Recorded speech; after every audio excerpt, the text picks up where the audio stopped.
আপনি অবাধ সুষ্ঠু নির্বাচনের জন্য আপনি তারিখ ঘোষণা করুন। এই দেশ কিভাবে চলবে তার নীতিমালা নির্ধারণ করবে বাংলাদেশের জনগণ। বাংলাদেশের মানুষ 17 বছর তারা ভোট দিতে পারেনি। অবাধ ও সুষ্ঠু নির্বাচনকে আকাশের দূরতম তারা করে দেওয়া হয়েছে। মানুষ শুধু শোনে, জানে, কিন্তু আসলেই কোনো অবাধ সুষ্ঠু নির্বাচন হয়নি। এগুলো তো নিশ্চিত করতে হবে। ডক্টর মোহাম্মদ ইউনূস সাহেবের যে সরকার, এই সরকারকে সমস্ত গণতান্ত্রিক রাজনৈতিক দল সমর্থন করেছে। উনি একজন গুণী মানুষ, নিঃসন্দেহে তিনি বাংলাদেশের জন্য সম্মান বয়ে নিয়ে এসছেন, কিন্তু তাকে কোন ধরনের বিভ্রান্তির মধ্যে যদি কেউ ফেলে, এটা তখন মানুষের কাছে বড় প্রশ্ন।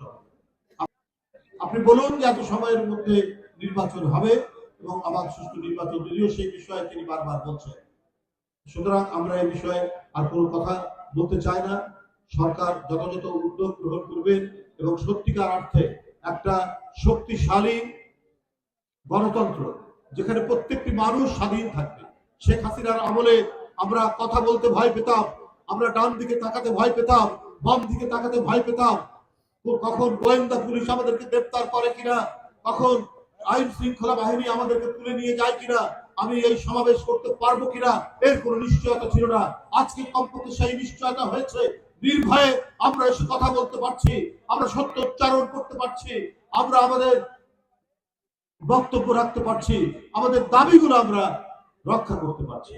সুতরাং এগুলো আরো নিশ্চিত করার জন্য সত্যিকারের যে গণতান্ত্রিক পরিবেশ, যে পরিবেশ মানুষকে আস্থাশীল করে তুলবে, এই দেশের ভালো মন্দ নির্ধারণের দায়িত্ব একমাত্র জনগণের, আর কারো জনগণের না, কোন দেশের না। অন্য কোন দেশ এই নীতিমালা নির্ধারণ করে দেবে না। তাই বন্ধুরা আমার, আপনাদের সামনে আর কথা বাড়াতে চাই না। আমরা গণতন্ত্রের পথে হাঁটছি, আমাদেরকে অতি দ্রুত গণতন্ত্রের আরো যে সমস্ত শর্ত আছে, অর্থাৎ অবাধ সুষ্ঠু নির্বাচন, সেই সুষ্ঠু নির্বাচন আমাদের নিশ্চিত করতে হবে।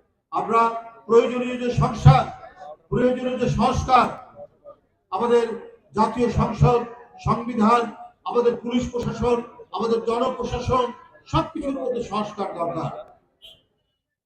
কিন্তু এই সংস্কারের নামে কালক্ষেপণ করে শুধু এটা নিয়ে বাদানুবাদ এবং এটা নিয়ে তর্ক বিতর্ক চললে পরে আমাদের যে প্রধান অবজেক্টিভ